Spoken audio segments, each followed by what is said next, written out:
Isumba yun, nakikitang payat. Okay.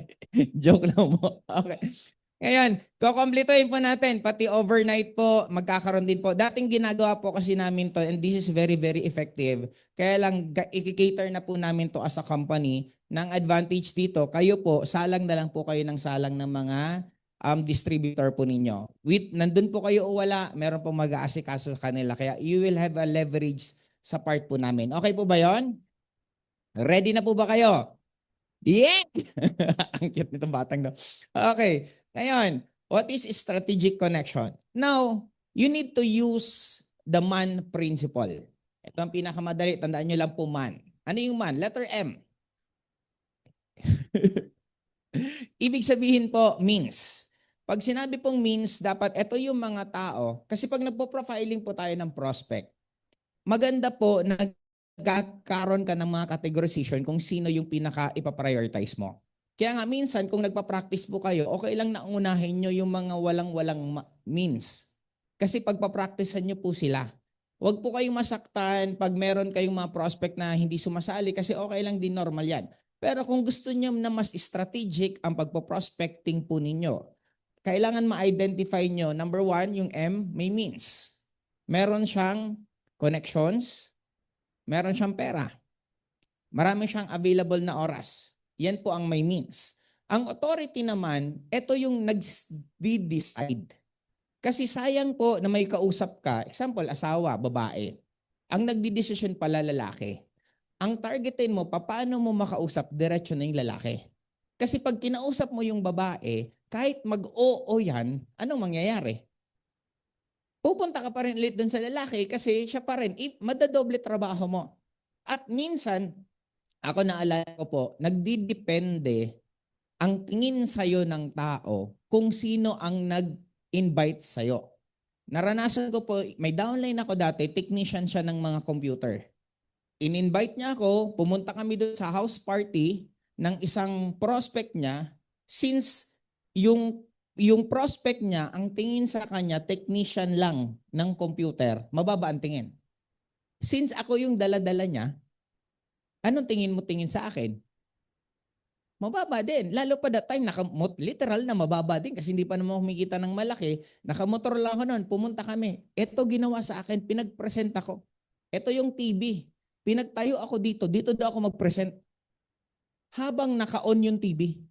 Ngayon, hindi ko alam tuloy kung nagkikinig siya sa akin o nanonood siya ng TV. Alam mo yung parang ginawa akong clown na talagang nasasaktan ako that time pero sabi ko sige tapusin ko lang to para mapakita ko lang dun sa downline ko na talagang okay akong isama. Yun ang isang na-experience ko. Naranasan ko na naman one time nasa Catanduanes. Marami akong dalang product. Pagkatapos ko mag-product demo, binili yung lahat ng produkto. Nagmamadali, nag-aagawan yung mga empleyado ng munisipyo. Nag-aagawan silang bili, inubos nila lahat. Proud na proud ako sa sarili ko. Sabi ko, grabe, ang galing ko na mag-present. Nag-aagawa na sila. Bago ako umalis, nakita ko yung sulat. May sulat palang pinadala. Yung letter, ang downline ko kasi dati sa Catanduanes, kung tama pagkakarecall ko, si Judge Santiago, siya yung judge ng buong Catanduanes. Pinadalan niya ng letter yung mayor. Sabi niya sa mayor, may pupunta dyan na tao ko, suportahan nyo, bilhin nyo yung mga product. In short, malaki ang factor kung sino yung tao. Nakaranas ako nito, may downline ako. Sabi niya, punta ka dito sa bahay, may authority din. Punta ka dito sa bahay, may pupunta ditong ang parang empleyado ng bangko. Siyempre, excited ako, pupunta doon sa bahay, punta. Pag upo ko, table, long table. Lahat ng manager ng bangko sa lugar namin. Manager ng Allied Bank, manager ng Metro Bank, manager ng China Bank, lahat ng manager nandoon. Present ako. Pagka-present ko, ganito kalupit yung downline ko. Oh, sali kayo lahat sa akin na. Tinuturo lang. Oh, sali ka, sali ka, sali ka, sali ka, sali ka. Sabi ng isang manager, wala akong pera. Issue ka cheque, ako bahala. Yan pag may authority. Kaya minsan, wag po kayo masasaktan. Minsan, kaya tayo nahirapan minsan kasi ang tinarget mo mga prospect, yung mga walang authority. expect sunod-sunod dyan, lalo kang mahihirapan. Kaya dapat nakakategorize mo, lalo na minsan, kailangan special treatment din. Minsan may mga mali po tayo. Potential na client. Magaling, pinaupo mo sa seminar, 3 oras na upo. Tingin mo, magjo-join? Hindi. Kasi yun mga taong matataas sa lipunan, minsan mga ilang minutes lang dapat kausapin. Actually, mas madali silang kausap. Numbers game lang. Tingnan mo, ito kikitain mo tapos usapan. Ang pinakamahirap kausap, yung taong walang pera. Ang dami ng tanong. Totoo ba yan? Bakit peke yan na food supplement nyo? Tatagal ba yung kumpanya? Ang dami ng tinanong. Sasali ka, wala pa akong pera eh. Kadalasan ganoon. Kaya dapat na-identify nyo para alam nyo kung saan kayo mag-spend ng time at alam nyo kung sino yung kahit negative, okay lang. Isa pang experience ko to. Dati, pag minimit ako, nung old school pa po, nag-meet ako sa mall. Always remember this. Ang sitwasyon natin, it's very flexible. Marami po kaming naituturo, minsan pwedeng effective sa inyo, minsan hindi. Kaya ikaw dapat ang marunong din magtansya kung tama ba siya or hindi. Ngayon, nag-meet ako dati ng prospect, example, 1 p.m. 1 p.m., 3 p.m., nag-meet ako ng prospect. Ayaw kong nasasayang ang oras ko. Meron akong imi-meet ng 1 p.m., nakaka-experience kayo na hindi sisipot. Nakaranas ako ng hindi sumipot isang beses. Kasi dati sabi ko, pag may minimit ako, nagbabasa ako ng libro. Para hindi man dumating yung prospect ko, hindi na sayang oras ko kasi nakapagbasa pa rin ako ng libro. Always remember this, guys. Sa lahat ng tao na sa kwartong to, pare-pareho tayo may 24 hours per day. Ang magkakatalo ang bawat isa sa inyo, ano ang ginagawa ninyo sa 24 hours nyo? Kaya sa akin, that time nung nangangarap ako maging top earner, na gustong-gusto ko talaga kumita ng malaki, buong oras ko talaga, sagad-sagad yan. Ngayon, 1 p.m. nagbabasa ng libro, hindi dumating yung prospect. Nanginayang ako, sabi ko, bakit kasi is prospect lang ang minimit ko? Bakit hindi ako mag-meet ng 3 prospect? Alauna, ang in-meet ko, ilang prospect? 3. Dumating na yung isa, pinipresentan ko. Biglang nag-text yung 2. Sir, nandito na po kami. Anong gagawin ko? Pag potential na kausap ko, itutuloy ko muna, tapos titingnan ko siya kung potential siya o hindi. Sir, ano pong damit mo? Ay, nakapula ako. Eto, nakatayo ako sa may food court. Nakikita ko na siya. Ako, hindi naman niya ako kilala. Pagtingin ko, hindi potential. Hindi ko na nire-replyan. Ako yung nang-reject ng prospect. Kasi ang dami po ng prospect. Masasaktan ka pag isa lang ang prospect mo tapos na-reject ka pa. Di ba, buong araw, isa lang kausap mo, hindi sumipot, durog-durog ka eh. 10 kausap mo, negative yung siyam. May isang naniwala at sumali, hindi mo na maalala yung siyam, yung isa na ang magpapangiti ng buong araw mo. Tama po ba? Kaya it is just a numbers game. Ngayon, balik tayo dito. After authority needs, sino ba ang may pinakakailangan? Sino ba yung gustong kumita ng pera, may babayaran sa hospital, baon sa utang, may gusto ng recognition na nung bata siya, hindi man lang siya nagkaroon ng honors sa school, pero gusto niya magkaroon ng recognition. And meron tayong mga pwede mong ikwento na dito, kagandahan sa atin kasi i-recognize ka. Baka hindi ka bagay sa school na 30-40 lang kayo na magpapalakpak sa'yo, baka mas bagay ka dito sa Ascendra na libu-libong tao ang papalakpak sa'yo once na na-awardan ka. And that is needs. Lahat ng tao may kanya-kanyang need. Kailangan nyo lang malaman. Ngayon, etong 2 kasing to, kahit may means, may authority, pero walang needs, useless pa rin. Kaya dapat nagiging sensitive kayo na alam nyo kung ano needs sila. Kaya clear, anong dapat nyo malaman sa prospect? Man, principle. Okay, ito yung pinaka mga priority po ninyo. Sunod, saan ba ito pinipindot? Ayun. Dito na sa warm and cold market. Honestly, hindi ka mauubusan ng prospect. Sabi nila, baka daw lahat na lang ng tao sumali, sino pang re-recruitin nyo? Honestly, hindi yan totoo. 23 years na po ako sa industriya ng MLM. Nag-join po ako, 20 years old ako, 43 na po ako.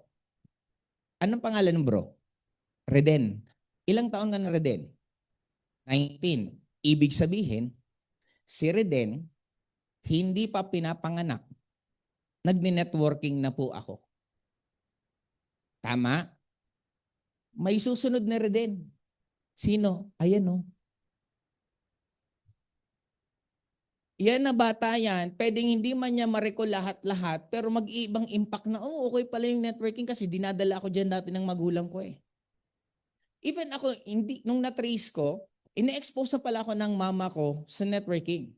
Kung familiar po kayo sa Philcrap, yung may mga edad na, kasi si mama ko, lagi siyang nai-invite, pinapapunta kami, ang sabi lang sa amin, may bingo, sumali kayo, mananalo kayo. Kasi noon, ang pangpadami nilang ng tao para may ma-invite, may mga palaro, may pakain. Eh yung ate ko, laging nananalo sa bingo. Mga ganyan na edad. Pupunta ako, wala akong maintindihan sa seminar, basta ang ano ko lang, magbibingo kami. And nung nalaman ko, ang Philcrap is yun yung mga pinaka-unang networking company na sa Pilipinas. Okay, ngayon, dito, pwede na po kayo mag-list. Ito yung gagawin po ninyo agad sa po ninyong nag-enroll. Kasi ang tao by nature, honestly po kokonti ang tao na nag-iisip. Mas gusto po natin na meron tayong sinusundan. May nagbibigay sa atin ng instruction kung ano ang gagawin natin. Kaya dapat dito, kahit this is very basic, pero napakahirap nitong gawin sa tao pag pinabela mo siyang gawin. Pero mas madali kung tatanungin mo sa bago mong enroll, o sige, tara, ilista mo na yung warm market mo sa cold market. Ano po ba ang warm? Ang warm, simple lang, ito yung nagkaroon kayo ng connections. Ang cold, hindi mo to kilala. At ang pinakamarami sa lahat, anong marami? Warm or cold? Cold. Kaya nga, huwag kayong, ako pinaka mga leaders ko, si Jackie Concepcion. Hindi ko naman po siya kaano-ano, hindi ko siya kilala. Si OJ, nakilala ko siya Friendster. Kung familiar po kayo sa Friendster, bago magkaroon ng Facebook, Friendster muna. Sino po mga umabot sa Friendster? Ano yung background music nyo habang di ba, naalala nyo yung Friendster? Yung pwede mong lagyan ng music background yung profile mo. Tapos may mga emo ka pang description ng sarili mo, kung ano mga gusto mo, di ba? Parang ganon. Si OJ din ko po siya nakilala. Majority ng mga leaders ko, hindi ko po sila kilala before. Nakilala ko na lang sila nung nagko-cold. Kasi mas maraming maniniwala sa'yo sa cold, honestly, lalo na kung hindi maganda ang background mo. Sa warm naman, advantage mo lang kung maganda yung background before or may authority magulang mo. Kasi pag may authority magulang mo, yung respeto sa magulang mo, damay papunta sa'yo. Ang problema kung pasaway yung magulang mo, badamay din yun bababa sa'yo. Okay, kaya don't worry if your warm is negative, okay lang, marami pa rin cold. Pero ang gagawin nyo muna, palistahin nyo na. Palistahin nyo kahit 10, kahit 20. Ito tip. Huwag nyo pong i-overload ang isang tao nang ipapagawa sa kanila. Kasi di ba naririnig natin minsan, magsulat ka ng 100 na prospects mo. Nakakalula po ang 100. Ang gawin mo lang yung alam mong kayang-kaya ng isang tao. Kasi ang tao by nature, that is the science also bakit tayo nagkaroon ng switch on, na ginawa ko ang switch on na 3 hours lang. Kasi ang 3 hours, bitin talaga siya. Pag nabibitin ka, mas excited ka. Pag in-overload ka, ginawa natin yung switch on ng 6 hours, 8 hours, traumatized po kayo, hindi na kayo uulit sa switch on. Kaya nga nagkaroon tayo ng adjustment bakit may switch on pro na mas mahaba-haba. Kasi ito na yung mga nasanay dati sa switch on. Yun ang science doon. The same thing pag nag-create kayo, kasi ako po, ibang-iba ako mag-handle ng bago, iba ako mag-handle ng leader. Iba-iba ang pag-handle ko per person. Nag-change po ang the way how I handle leaders. Depende sa ina-handle ko. I will be very frank with you. Nanggagalit po ako. Nang mumura ako ng leader. Pero meron din akong hindi ko kayang murahin kasi may tao na pag sinundot mong ganon, lalong motivated. May iba naman pag sinabihan mo ng hindi maganda, magkukwit. Kaya you should learn kung sino yung taong kausap nyo, kung effective or hindi. Ngayon pag sa bago, ipagawa nyo lang sa kanila, pinakamadali. Ano yun? Tingin nyo, ang 20 na prospect, isulat nila. Mahirap madali. Pag nasulat nila yung 20, 20 warm, 20 cold. Anong pakiramdam pag nagawa mo ang isang bagay ng pinapagawa sa'yo? You're proud. Proud ka sa sarili mo na tapos sasabihin pa, grabe, ang galing-galing mo, okay na tong start, nagawa mo agad. Walang reality sa mundong to, everything is illusion. Naalala mo yung bata na hindi naman marunong sumayaw pero sinabihan mo na ang galing-galing mong sumayaw?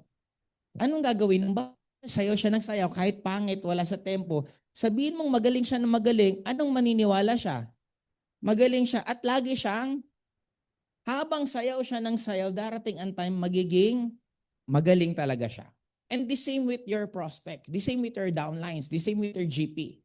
Na kailangan pagawa nyo muna sa kanila ng mga madadali na ma-excite sila. Kailan magle-level up? Pag sila na po yung nabitin. Kukusa naman niya, pinatin mo na, example, pinatin mo ng training ganito. Pag bago, ang pinakamaganda, attend ka ng training. Hanggang gusto mo lang, attend ka muna. Yun ang dapat na approach. Huwag na attend ka ng training, tapusin mo yan lahat. Overload po sa kanila, lalo na kung hindi naman sanay. Clear? Kaya dito, 20, 20. Then after, sinong kakausap? Yung naghahandle.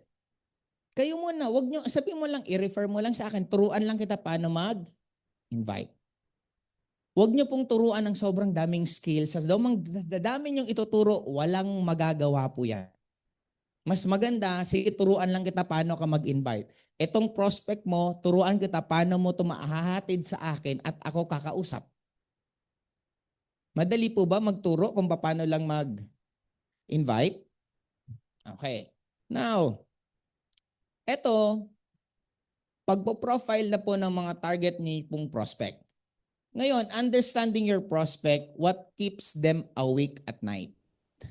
Ako dati, pinag-aaralan ko ang background ng kakausapin ko. Example, empleyado. Tanong, ano ang hindi nagpapatulog sa kanila?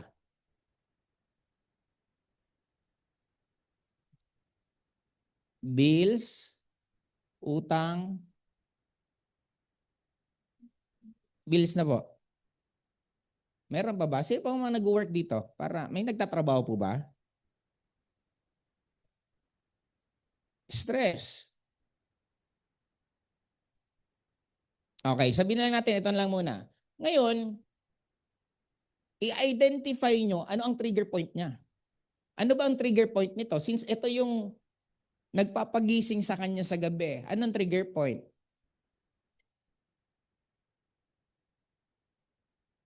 Pera. What if matulungan kita na itong pinakamaganda nyo sasabihin na, alam nyo ba yung uso ngayon, nagtitrending ngayon, na nakakatulong sa lahat ng profession? Yun lang. Alam nyo ba kung ano yung nagtitrending sa panahon ngayon na nakakatulong sa mga lahat ng profession? Ano? Ascendra. Subukan nyo lang sabihin nyo, alam mo ba na may bago ngayon na usong-uso na nagtitrend na nakakatulong sa lahat ng profession? Ano yan? Ascendra. Ano meron doon? Ito pwede itong masolusyonan nito. Okay ka bang makinig sa akin kung explain ko lang sa'yo kung paano masusolusyonan? Doon na tayo papasok sa match them to our solution. Pag nakinig, present kang Ascendra, paano masusolusyonan?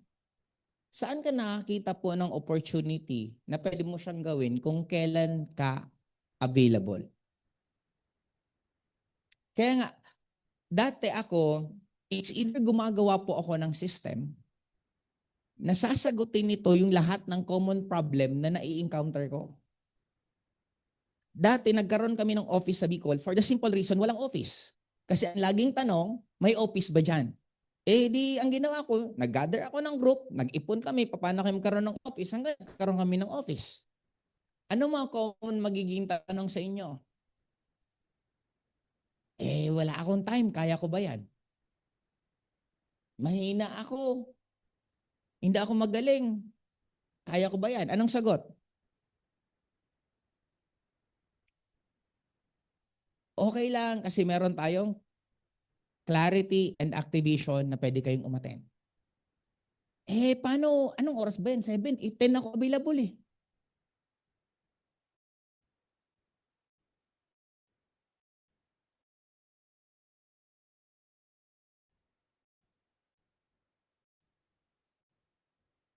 Record Zoom. Get, we are a solution provider. They join you because you solve yung problema nila. Kaya lagi ko itong sinasabi ever since tayo po ang trabaho natin mag-solve ng problema. Kaya katulad din kami right now, ginawa na natin tong clarity and activation para makatulong sa mas marami sa inyo na mag-focus kayo, invite, pag nagpa-join, ipasok dito. Tapos magkakaroon pa tayo mga iba't ibang activities para paglabas mismo magagaling na kasi ito, tinuturuan kayo paano mag-prospecting. Sa bukas, tuturuan kayo paano mag-convert. Yung prospect, tuturuan kayo paano mag-join. Kay Sir Jurgen, tuturuan naman kayo paano makita gaano kagandang industriya ang ginagalawan natin. Kay Sir Jed, tuturuan kayo bakit napakaingay ng Ascendra ngayon, bakit tayo may nag-iisang marketing plan na ganito, at ano ang meron sa Ascendra na wala sa iba't ibang company. Nakiklear po tayo? Kaya yun po yung advantage po natin na for me, kahit anong sitwasyon, balik tayo dito, estudyante, ano tingin nyong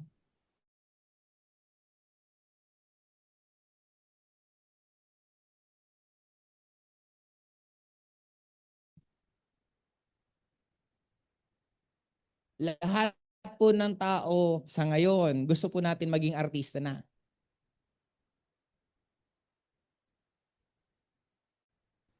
Nagugulat na po ako, nag-gym ako araw-araw. Alas 12 ako sa gym kahit alas 12 tanghali. Kahit gabi, nagagabi ako alas 12 gabi, may mga tao na sa gym, dati wala. Kasi nag-iiba ng tao ngayon. We all wants to flex. Lahat gusto may ipopost sa Facebook, sa social media. Then, kung ito yung hindi siya makatulog, ano yung trigger niya? Pinakasimple, pera, recognition, fame. May mga ibang tao na kung hindi ka napapansin, dito mo na patunayan yung galing mo. Yung hindi ka nagkaroon ng honor sa school, dito ka na magkaroon. Sa school, honor pa lang, grade. Dito, diretsyo ng income ang ibibigay sa'yo. Okay, ngayon, ano yung solution? Ascendra. Ano meron kay Ascendra? Tuturuan ka kumita ng pera. Paano kung magagawa, nag-aaral ako, okay lang kasi ang Ascendra, flexible ang oras. Pwede mo siyang gawin kung kailan mo gusto. Example, ito naman. Makikita nyo iba-iba. Ito, maraming mga ano dito. Ito yung para sa akin dati. Actually, mas gusto kong direct before, black sheep. Bakit black sheep? May authority. Ang black sheep sa pamilya, pag anong gusto niya, gusto niya. Di ba mas mahirap yung masyadong mabait? Gusto ko to, nung napagalitan ng nanay, ay ayaw ko na. Okay, ngayon ito, pang ano lang po, pang break lang po ng ice. Example, yung prospect mo, babaero. Meron bang babaero dito? Meron. Okay.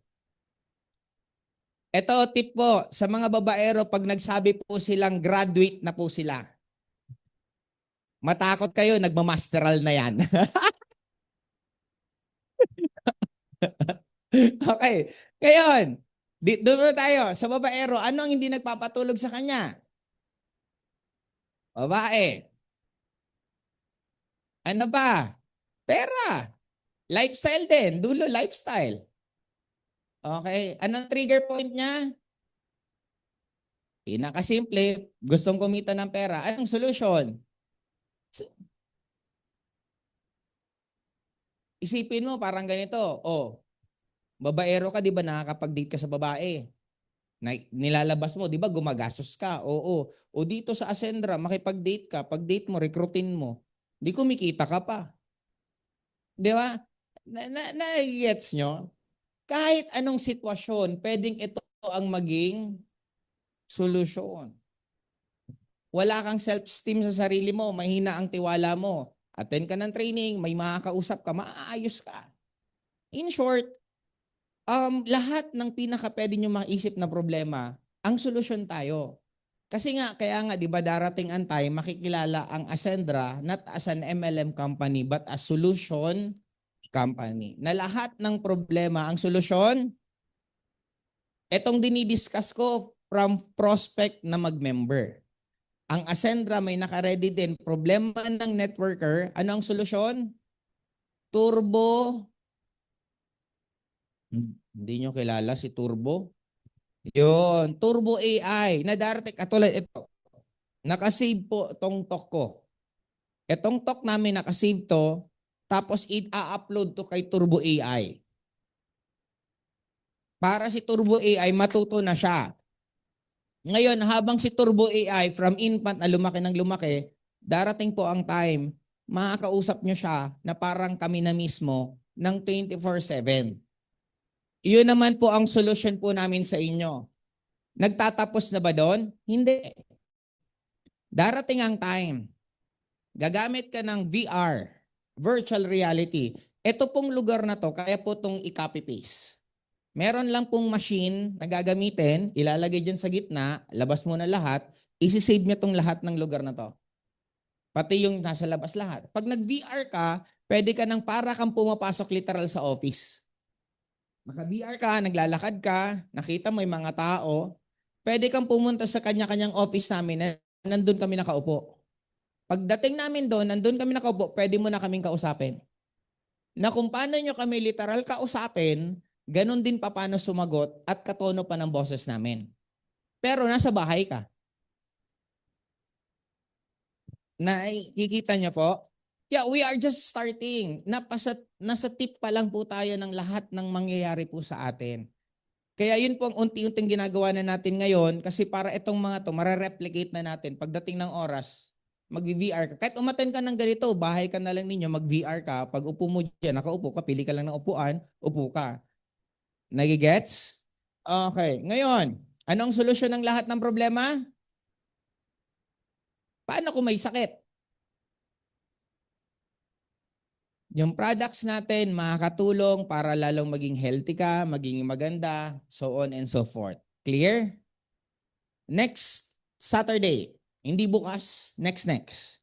Meron na po tayong official na doktor na magdi-discuss na po mismo ng mga product po natin. Dok, isa lang sa hospital niya ang St. Luke's. Kaya etong taong to, napakagaling po talaga nito in terms of sa products. Very credible. Hanggang ngayon po, may 3 pa siyang clinic na malalaking hospital. And buti na lang, napagbigyan niya tayo na maging official.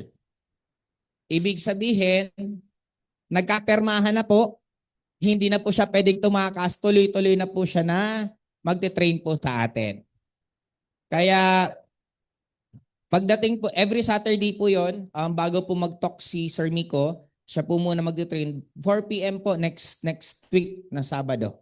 Kaya I suggest sana maka-attend din po kayo lahat. E di kayo mag-video, mag-record para mas maging well-versed po tayo lahat sa product. Lalo na yung mga incoming natin product kung gaano po siya kaganda at ano talagang effect niya sa sarili natin. Okay po ba yon? Okay. Now,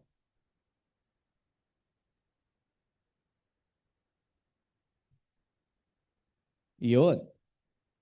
Okay, ngayon, ito lagi nagiging question. Diniscuss ko to nung sa ground launching na i-elaborate ko lang po ng maayos. Hindi nyo po kailangan i-distinguish ang sarili nyo kung onliner kayo o offliner. Kasi end of the day, ginagawa nyo po siya both. Okay, ano po ba ang offline? Sabihin natin ang offline na warm. Ito yung reunion, community space. Ito yung mga may physical touch po kayo. Nakilala mo sila, na-meet mo sila. Okay? Ngayon, that is the offline ng warm. Ang offline ng cold. Ito naman po yung tinatawag na, teka lang, susundan ko lang ako naguluhan eh. O, tama, offline na cold. Ito yung, pwede po kayo mag-prospecting sa lahat po ng nakikita nyo. Hindi nyo kailangan baguhin yung routine nyo para mag-network. Kung ano na po ang ginagawa nyo, ang magbabago lang yung topic nyo sa mga kausap nyo. Kung dati kinakausap nyo, pinag-uusapan nyo, chismis, politika, kung ano-ano, ba't hindi mo pag-usapan na lang Ascendra? Yun ang pagkakaiba. Kasi ang tawag po namin dito sa code, you need to network as you go. Recruitin mo lahat ng naggugupit sa yung buho. Kaya maganda, every pagupit mo, iba-ibang barbero ang pinapagupitan mo para prospect ka palagi. Nagpapagawa ka ng kuko, di ba? Kung gusto mo, kada isang kuko, ibang tao, di ba? Meron kang benting prospect, o di ba? Ngayon, yung binibila mo ng karne, ng gulay, ng isda, lahat yan, daanan mo, invite mo yan. Ako, way back before, lahat po ng classmates ko na recruit ko, lahat ng professor ko ni-recruit ko, lahat ng tao sa school ni-recruit ko. Hindi po ako nahihiya. Wala akong pakialam kung gusto mo o hindi. Ang focus ko lang dun sa gusto. Kasi na-develop na po sa akin nung wala po akong hiya masyado kasi namasada po ako ng jeep for 5 years. Maniwala man po kayo sa hindi, sa Bicol, namasada po ako ng 5 taon, sinsanay na po ako na may mga pasaherong sukay, bumaba. Minsan may pasaherong hindi nagbabayad, minsan may nagbabayad. Di ba? Normal po yun eh. Kaya nung nakita ko ang networking, hindi na po ako nahiya kung i-reject mo ako. Naalala ko dati, namimigay akong flyer sa Legazpi. May schoolmate ako na dumaan. Tapos sabi niya, ano na ngayon? Kasi Ogie po nickname ko sa niya, ano na ngayon, Gi? Hindi ka man lang ba nahihiya sa ginagawa mo? Ganun ang sagot sa akin. Sabi ko, ba't ako mahiya? Ano bang masama sa ginagawa ko? Buti that time, hindi talaga ako nasasaktan sa ganun kasi ang bottom line sa akin, gusto kong yumaman. Kaya wala sa akin kwenta yung opinion ng ibang tao. Kasi unang-una, pag ako nagutom, hindi naman nila ako papakainin. Di ba? Bakit mo iintindihin ang opinion ng ibang tao na pag may pinagdadaanan ka, hindi ka nga nila tinutulungan? Di ba? Tayo minsan nabubuhay sa opinion ng ibang tao. Always remember this. Kahit anong gawin nyo sa mundong to, may taong gusto ka at may taong hindi ka gusto. Alam nyo po ba, sa oras mismong ito, may mga tao na ang tingin sa'yo hero at may mga tao ang tingin sa'yo kontrabida. Tama? Kabahan ka pag lahat ng nakapalibot sa'yo, kasundo mo. Alam nyo kung bakit? Pag kasundo mo lahat ng nakapalibot sa'yo, pupusta ko ang malungkot ikaw. Bakit ka malungkot? Kasi piniplease mo lahat. Pag piniplease mo lahat, wala ka ng sariling identity mo na end of the day, ikaw yung malungkot. Kasi you need to protect who you are. And by doing it, may taong gusto ka at may taong hindi ka gusto. Kaya there's nothing wrong na may mga tao na ayaw sa ginagawa mo, gusto sa ginagawa mo kasi ang boring ng mundo kung lahat tayo iisa ng gusto. And imagine mo lahat tayo gusto natin puti. Di ba lahat tayo nakaputing damit, puting sapatos, puting pantalon, ano na itsura natin? Yung pangalan pa natin, Ascendra. O di ba? Parang malapit na ascend. Di ba? Di ba? Kaya yung point ko na, we are living in a perfect world because of the imperfection that meron sa mundong to. Hindi magiging masarap ang ngiti mo kung hindi ka umiyak. Hindi magiging masarap ang success nyo dito kung hindi maraming nag-reject sa'yo. Diba, subukan mong mag-join sa ganito tapos lahat ng re-recruit mo sumasali. Tapos kumakatok ko sa bahay mo, sali po kami. Nakapila na sali po kami, sali po. Hindi ka na rin matutuwa eh. Diba? Ang mundo, it's polarity. Bakit pag tumawa ka ng sobra, pagkatapos tigil? Kasi polarity, walang tawang tuloy-tuloy. Bakit pag may na-aksidente, naipit na, natatawa ka pa? Ay, nadapa! Polarity. Kailangan balanse ang mundo. Hindi pwede. Sabi nila, yan tinuturo niya, paano na lang pag lahat yumaman? Malabo yun. Hanggang may taong katulad mo, hindi lahat ng tao yayaman. Diba? Pambalansi po yan. Yan ang mundo. Ang pangit pag lahat tayo iisa ang gusto. Ang hahanapin nyo lang po yung tao na gusto yung gusto mo. Clear? Kaya yung karelasyon mo, pag hindi ka na gusto, alam mo na yan. Diba? Maghanap ka ng taong ina-appreciate ka. Maghanap ka ng taong inaalagaan ka. Tama po ba? Okay. Ayun.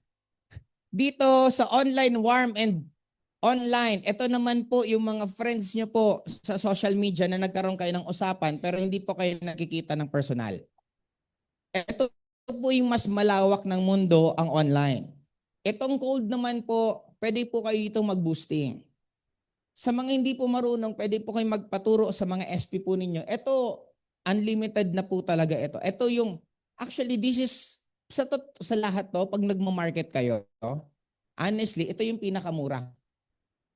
Ang akala ng iba, ang mahal kasi, pag magbo-boosting ako, I need to pay money. Yes, you need to pay money. Pero nagbabayad din po kayo dito.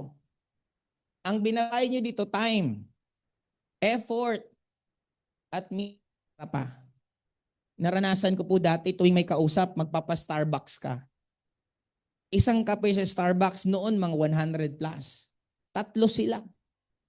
Hindi magkano pa yan, di 300 plus, ikaw magkakape ka pa. Yung downline mo, paulit-ulit na nga kasama mo, palibre pa ng palibre ng kape. Yung kinita mo, lugi ka pa, di ba? Ano ang point ko? Dito, lalapit na sa'yo ang prospect. Mas maganda to, kesa sa ito mag-massive kasi sa massive, ang haba pa ng kwentuhan. Dito, diretso na. Ang tanong naman sa akin lagi ng iba, wala ako pera.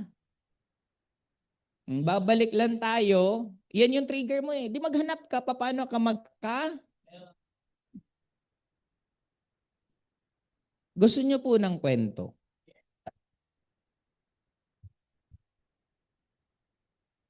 Teka lang. Ala, lagpas na akong 1 hour. Hindi, ang haba ng intro mo.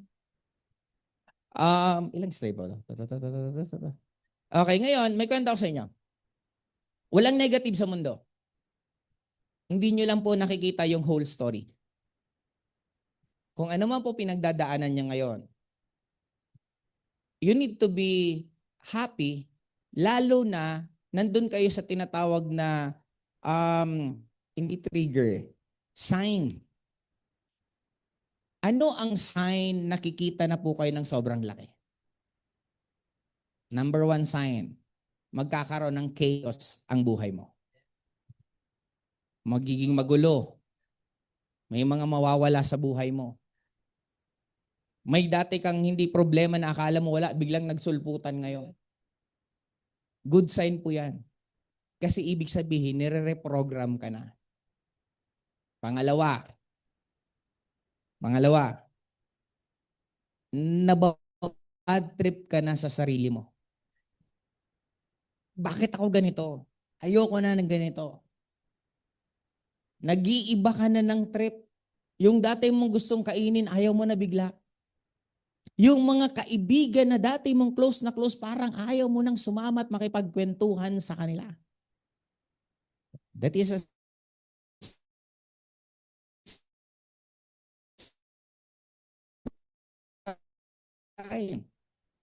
nagbabagla yung mga nangyayari sa'yo. Na parang napapatanong ka, bakit ganito? Parang binagsakan ako ng lahat ng kamalasan sa mundong to. Bakit hindi na lang matapos-tapos itong problemang ito? May problemang isa, may pangalawa, may pangatlo, may pang-apat. Yan ang sign na may paparating na sayong malaking pera. Ang tanong, paano mo papabilis? Huwag kang tumambay sa sitwasyon mo. You need to honor your emotion. Nakakatakot ng emosyon. Kaya nga tayo umiinom ng alak. Kaya nga minsan nilulunod mo lang yung sarili mo, manood na lang ng Netflix para hindi ka makadiretso doon sa emosyon na yun. Kaya minsan ginagawa mo lang busy yung sarili mo, kunwari busy ka, para makalimutan mo yung emosyon na yun. Ang pinakamabilis na way na paglabas sa sitwasyon nyo, diretsuhin nyo yung emosyon na yun. Walang masamang umiyak. Walang masamang mandiri ka sa sarili mo kasi that is the old you na binabago na papunta sa bagong ikaw. Hindi kayo magkakaroon ng new you kung andun ka pa rin sa old you. Kaya it is your decision kung ano yung gusto mong mangyari sa'yo. Kasi tatambakan ka ng problema kasi ipupush ka, sinasabihan ka magbago ka na kasi. Ang tagal mo nang sinasabing magbabago ka, balik ka pa rin ng balik sa dating ikaw. Tapos nagtataka ka bakit hanggang ngayon yan ang resulta mo. Kakaintindihan po ba tayo? Okay. Ngayon, marami po bang nakaka-relate? Kasi dami akong nakikitang padiretso na yung mga luha nyo eh. Kaya tinigil ko muna eh. Hindi naman to, ano to, skill training to eh. Okay. Ngayon, ways to connect to your prospect. Ito po ang pinaka-importante. Hindi to pagalingan mag-present. Pagalingan ito makinig. You should learn to ask sa mga prospect nyo. Kumusta ka?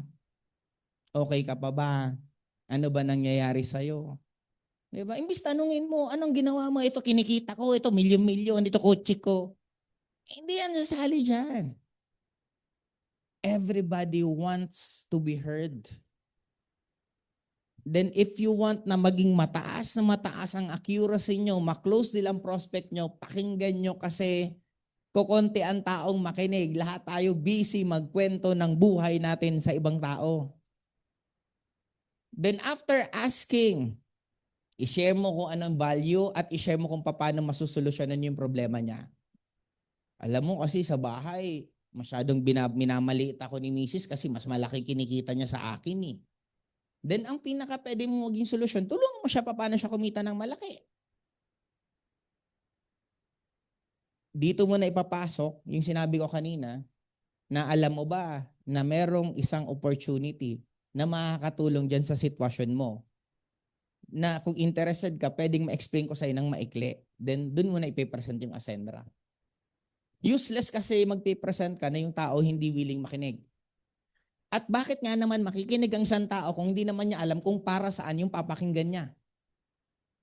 Kaya alamin mo muna yung problema, after ang solusyon, Ascendra. Clear po ba? Okay. Etong use content and ads to expand reach. Ito naman, turuan nyo na po lahat ng mga GP nyo na magkaroon ng page, mag-post sa page. Turuan nyo kung paano maging content creator kasi whether we like it or not, lahat po tayo is already a content creator. Nagkakataon lang ang iba, kumikita na. Ang iba, magta-transition pala. 2011, may Facebook page na po ako. At milyong-milyong pera po ang pinasok yon dahil lang napakaaga kong nakita siya. And ngayon, sinasabihin ko po kayo ulit, may next wave ulit ng content creator.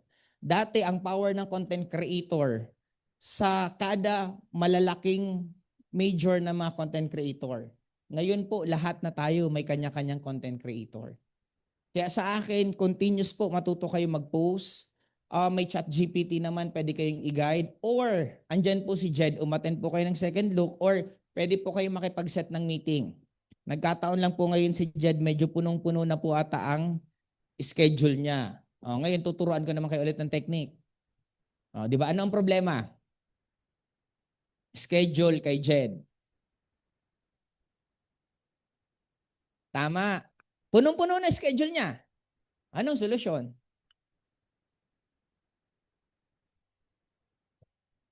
Alamin nyo anong hilig, Abangan niyo kung saan pumupunta. Or pag nandito sa opisina, nandyan na kayo, antayin nyo. Pag pauwi na, Sir Jed, baka pwede naman pong makipag-usap kahit maikli lang. Pag si Jed po kausap nyo, hindi po yan maikli. Now, ano ang point ko? Don't ever let someone say no to you. Kasi pinatunayan mo na hindi mo gusto. If you want something so bad enough, dapat ultimo tong nasa taas at ultimong nakapalibot sa'yo, makakonvince mo na gusto mo talaga. Paano masasabing gusto mong yumaman? Iyaking ka. Na-reject ka lang, ayaw mo na. Nag-try ka lang ng 1 linggo, ayaw mo na. Ilang taon tayo bago natuto maglakad. Kung ang magulang natin merong quit, di ba ka marami sa atin hindi natuto maglakad? Yung anak ko nakasampung dapa na, hindi na yun matututo. Di ba? Bakit ikaw nang nagde-network, 5 rejection lang, ayaw mo na. Hindi pwedeng hindi ibigay sa iyo kasi sabi, ask and you shall receive. Ang problema, ang dami mong gusto. Gulong-gulo na tuloy yung nasa taas kung anong ibibigay sa iyo. Gusto kong yumaman, rejection, rejection, rejection. Ayoko na, ang hirap pala. Si Kuji na lang, imaginein mo, may nag-join sa kanyang, nandito ba si Kujira? Ayun, yung nasa likod po, yung matangkad, yan, pakitaas ng kamay. Okay, si Kuji po, may nag-join pa lang sa kanya ngayon, executive. Prospect niya 2 years ago. Kung nag-give up siya, you'll never know. Hindi mo kailangan sa totoo lang sobrang daming GP. May 2 ka lang na potential na pumutok, tapos ang laban mo. Lalo na kung may spill ka pa sa kabila, di 1 laban ka na lang. Di ba? Tapos gusto mo matapos agad. Di ba? Ang pangit naman, subukan mong manood ka ng, gusto mo bang manood ng pelikula after start, the end? Kasi nagmamadali ka eh. Di ba? Paano ba yumaman ng mabilis? Ba't hindi mo enjoyin yung process? Sarapan mong madapa. Sarapan mo ma-reject. Sarapan mong masaktan. Kasi kung yun ang magiging gagawin mo, hindi na siya magiging mahirap. Kaya mahirap ang isang bagay kasi iniisip mong mahirap. Ba't hindi mo isipin kasing madali? Diba? Nare-reject ka, okay lang. Bakit? Magkakaiba naman tayo ng gusto. Okay? Ngayon, dito, pinaka-importante lang po, marunong muna kayo after naman ang mga problema niya, ang magiging solusyon. Kaya hindi mo malalaman yung problema niya kung hindi ka makikinig. Okay?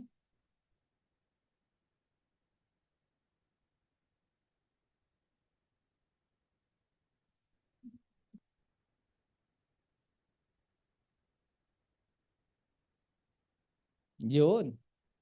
Okay, ngayon, rejection is normal. It's filtering, not failure.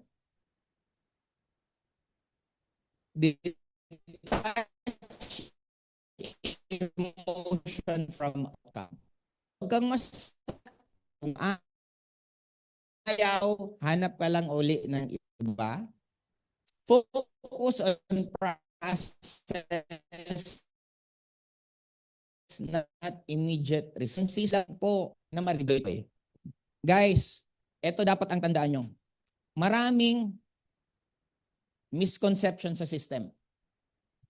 System pinakasimple. Ginagawa mo ng paulit-ulit ang isang bagay with the same results. Ang pag-a-attend po ng session sa mga umattend, that is a system.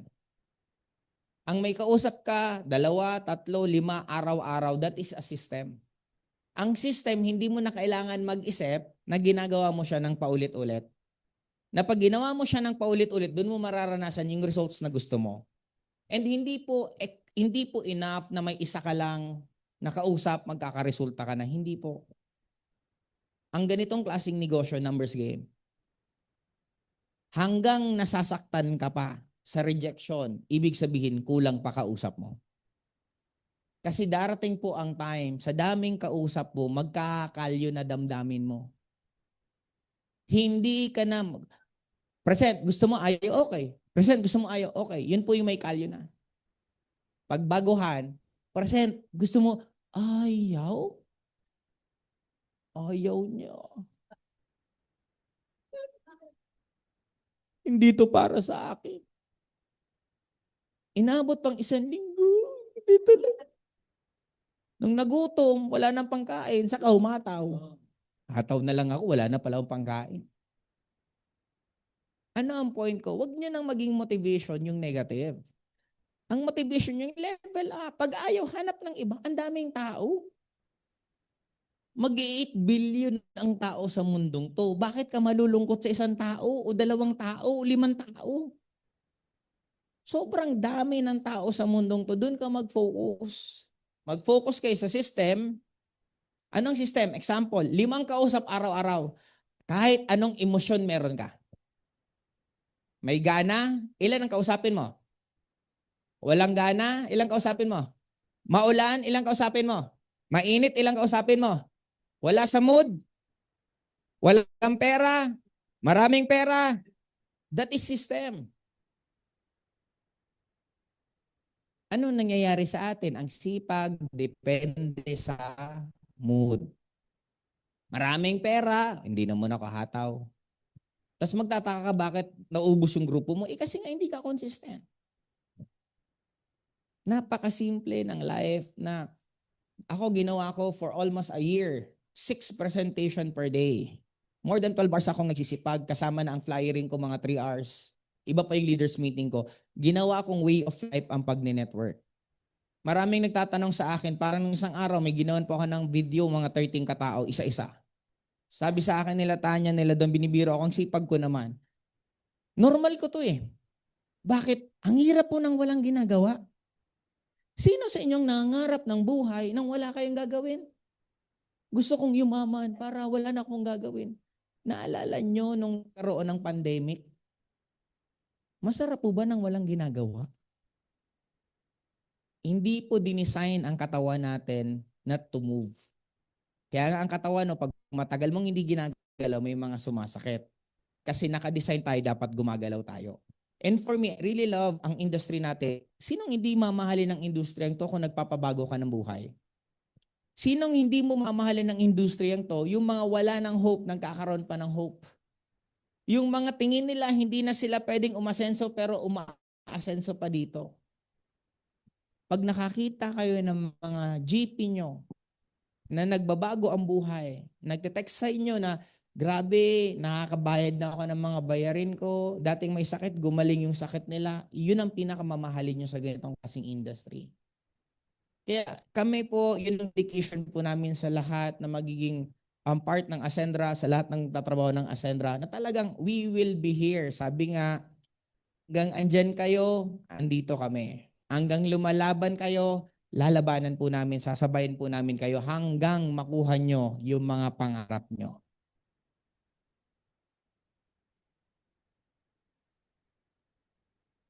Yun. Okay.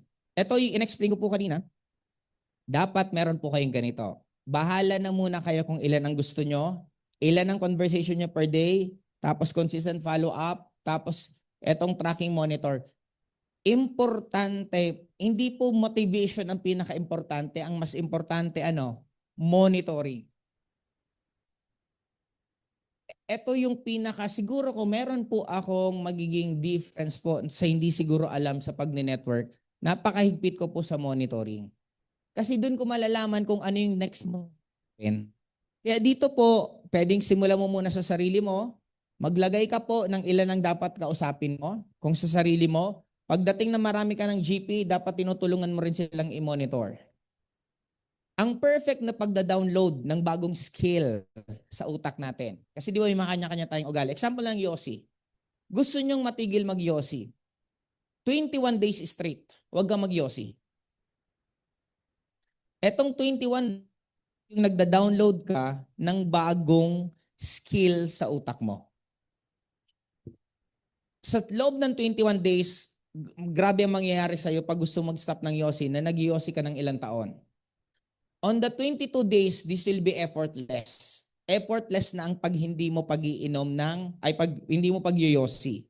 Ngayon, the same thing din dito. Kung wala pa po kayong disiplina, mag-goal lang kayo na medyo madali, kahit 5 ang kausap per day. Ilang araw niyo dapat gawin?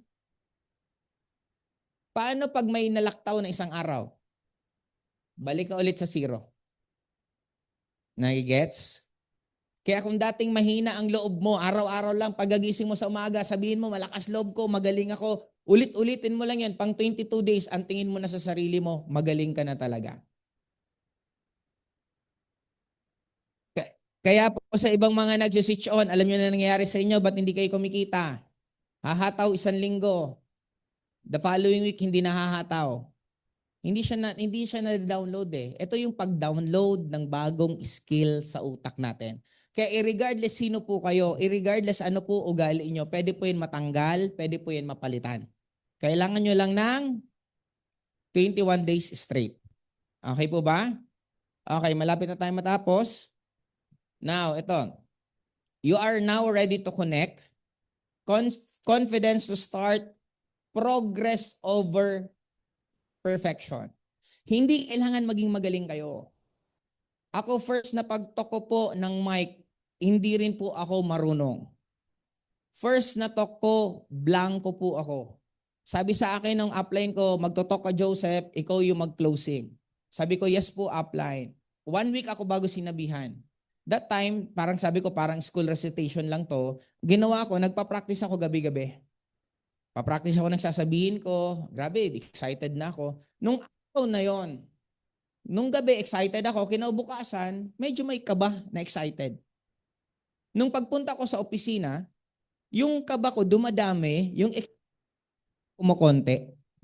Alam nyo ilan ang attendees namin? 5. 5 tao, 3 member, 2 lang ang prospect. Nung nagtutok na yung upline ko, nung ini-intro na, yung kaba ko ang bilis na po. Nung malapit na ako tawagin, grabe, hindi ko na maintindihan kung ano nangyayari sa puso ko.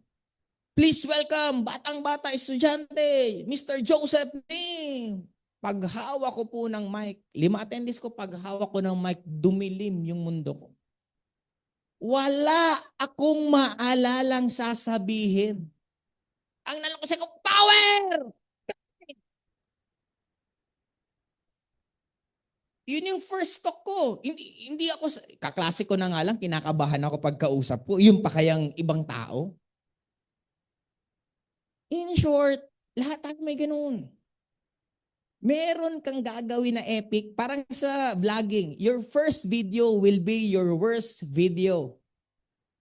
Sa pag-network, ganun din. Papal pa kayo. Ang importante, tawanan nyo lang. Mas lamang ka sa sumubok kaysa sa hindi sumusubok.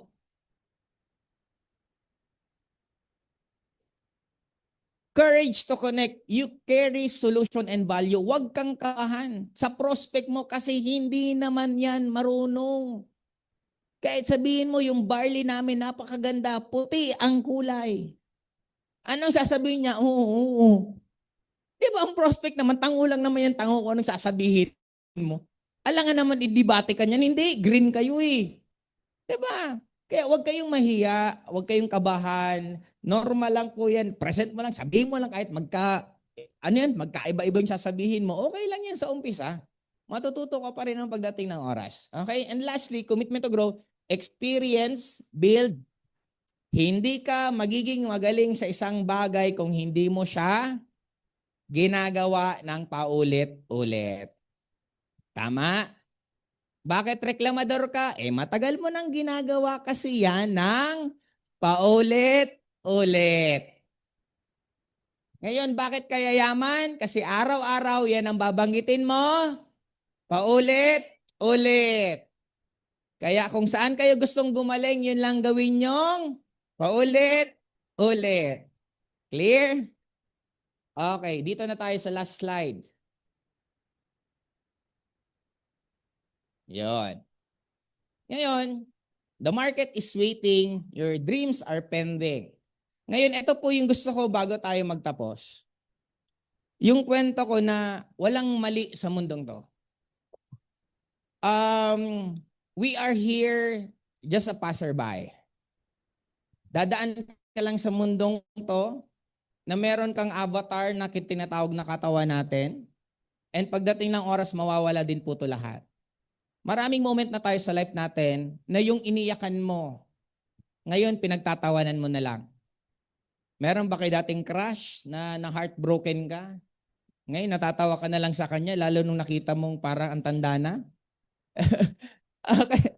Ngayon, maraming moments sa life natin na darating na magiging pagtatawa na lang natin siya. Now, gusto ko tong tapusin itong training na to sa kwentong walang maling nangyayari sa mundong to. Hindi nyo lang tinitingnan ang bigger picture. Magsisimula tong kwentong to, may isang kabayo na napunta sa isang village. Pagpunta ng kabayo sa isang village, sabi ng mga villager na nandun, oh, certain to, this is a good sign. Kasi lalo may dumating na kabayo dito na walang may-ari, magandang sinyales to. Sabi ng farmer sa villager, siguro, kinabukasan may dumating ulit. Grupong kabayo na, hindi na isa, grupo. Ano sabi ng villager? Swerte naman ito kasi kahapon isa, ngayon marami, grabing blessing ang mangyayari sa village natin. Anong sabi ng farmer? Siguro. Kinabukasan, yung anak ng farmer naisipan sumakay sa kabayo. Habang sumakay siya, biglang nahulog siya. Napilayan. Ngayon, sabi ng mga villager, parang malas ata yung nangyari ha. Hindi pala totoong swerte. Anong sabi ng farmer? Siguro. Biglang after a day, dumating naman yung isang army. Army galing sa kaharian na naghahanap sila ng mga binata na kukunin nila at isasabak nila sa gera. Kinuha lahat ng lalaki. Nakita yung binata. May pilay, di ba? Hindi nila kinuha. Kasi may pilay Paano mo papakinabangan sa laban? In short, nakaligtas siya. Kasi yung lahat ng pinapadala doon, sa frontline nilalagay, yun ang mga mamamatay. Di swerte na naman, tama? Anong sabi ng farmer? Now guys, sana tuwing may pinagdadaanan kayo sa buhay nyo, feel excited kasi malay mo, yung susunod na mangyayari, yun ang pinakagusto nyo pong mangyari sa inyo. Now, life is a mystery. Nagsisimula ang liwanag sa pinakadilim ng gabi. Then, if you are in that moment right now, na feeling mo nandun ka sa pinaka-downest moment mo, pinakadilim na mundo mo, at pinakahirap sa lahat ng pinagdadaanan, you need to be very excited. Kasi nire-ready na po kayo bagong chapter ng buhay nyo na mas magiging maganda kesa sa dati pang mga pinagdaanan nyo. Kaya again, this is Joseph Lim. Isa lang po gusto kong sabihin, the market is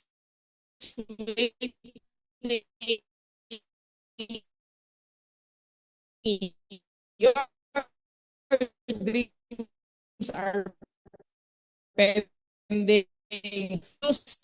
Ng pinag-usapan natin kung wala kayong tapos dito training na to. Again, this is Joseph Lim.